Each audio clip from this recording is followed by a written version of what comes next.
ओम नमः शिवाय।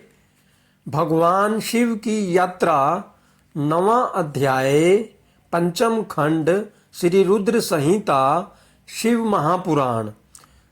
सनत कुमार जी बोले, हे महर्षि, भगवान शिव के लिए बनाया गया वह दिव्य रथ अनेकोनेक आश्चर्यों से युक्त था। विश्वकर्मा द्वारा बनाया गया वह रथ ब्रह्मा जी ने भगवान शिव को समर्पित कर दिया। तत्पश्चात श्री हरि विष्णु, ब्रह्मा जी और सभी देवता एवं ऋषि मुनि कल्याणकारी भगवान शिव की प्रार्थना करने लगे। उन्होंने भगवान शिव को दिव्य रथ पर आरूढ़ किया। स्वयं ब्रह्मा जी उस रथ के सारथी बने। भगवान शिव के रथ पर आरूढ़ होते ही चारों दिशाओं में मंगल गान होने लगे, पुष्प वर्षा होने लगी। ब्रह्मा जी ने सर्वेश्वर शिव की आज्ञा लेकर रथ को आगे बढ़ाया। वह उत्तम दिव्य रथ भगवान शिव को लेकर विद्युत की गति से आकाश में उड़ने लगा।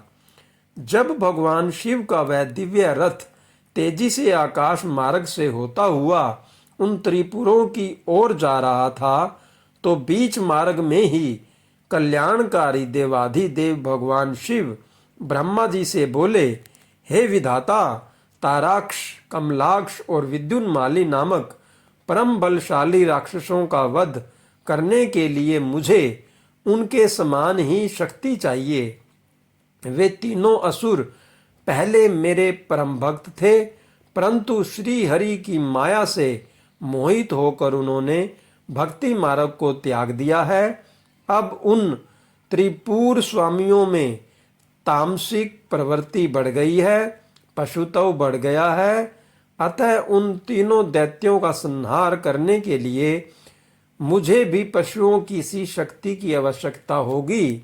अतः आप सब देवता पशुत्व की वृद्धि करने हेतु पशुओं का आधिपत्य मुझे प्रदान करें, तभी उन असुरों का वध हो पाएगा। भगवान शिव के इस प्रकार के वचन सुनकर सभी देवता चिंतित हो गए और सोच में डूब गए। पशुत्व की बात सुनकर उनका मन अप्रसन्न हो गया। देवताओं को सोच में देखकर भक्त वत्सल भगवान शिव को स्थिति समझते देर न लगी। वे देवताओं की चिंता तुरंत समझ गए। देवताओं से भगवान शिव ने कहा, देवताओं, इस प्रकार दुखी मत हो। मैं तुम्हारे दुख का कारण समझ गया हूँ। तुम लोग यह कदापि मत सोचो कि पशुत्व से तुम्हारा पतन हो जाएगा। मैं तुम्हें पशुत्व से मुक्ति का मार्ग बताता हूँ। हे देवताओं, जो भी पवित्र मन और स्वच्छ निर्मल हृदय से एवं उत्तम भक्ति भावना से दिव्य पाशुपत व्रत को पूरा करेंगे, वे सदा सदा के लिए पशुत्व से मुक्त हो जाएंगे। तुम्हारे अतिरिक्त जो मनुष्य भी पाशुपत व्रत का पालन करेंगे, उन्हें भी पशुत्व से मुक्ति मिल जाएगी। हे देवताओं, नित्य ब्रह्मचर्य का पालन करते हुए 12, 6 अथवा 3 वर्षों तक पाशुपत व्रत का पालन करने से सभी मनुष्यों एवं देवताओं को पशुत्व से हमेशा के लिए मुक्ति मिल जाएगी तथा मोक्ष की प्राप्ति होगी।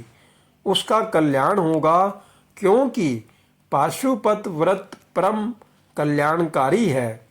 भगवान शिव के इन वचनों को सुनकर ब्रह्मा जी, श्री हरि विष्णु एवं सभी देवी देवता बहुत प्रसन्न हुए और देवाधिदेव भक्त वत्सल भगवान शिव की जय जयकार करने लगे।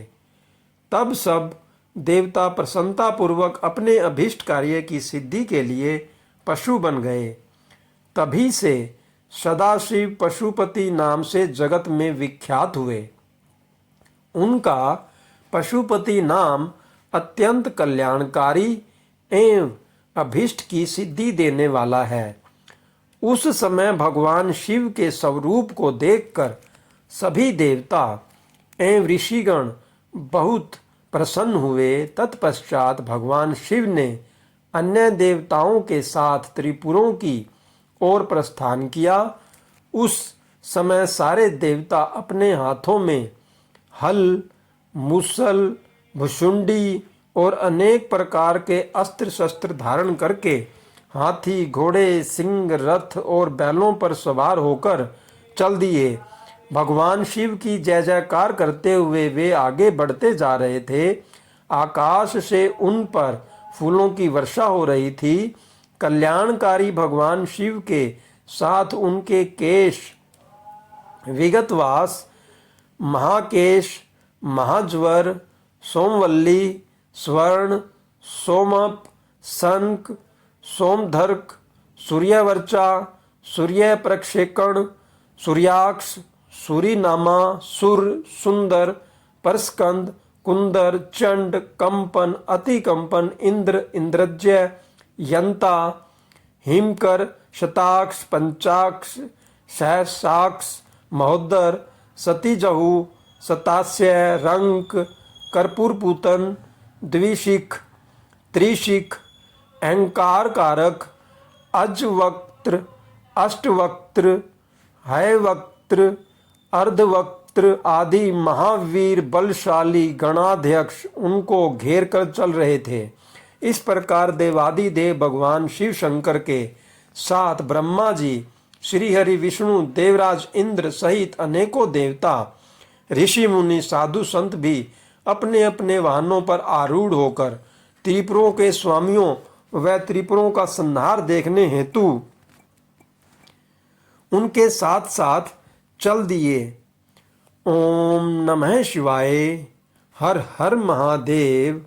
जय शिव शंभू। जय भोलेनाथ। सभी भक्तों पर अपनी कृपा दृष्टि बनाए रखना, सभी भक्तों के हर कष्ट को समाप्त करना और उनको हर प्रकार के इच्छित फल की प्राप्ति हो। जय भोले।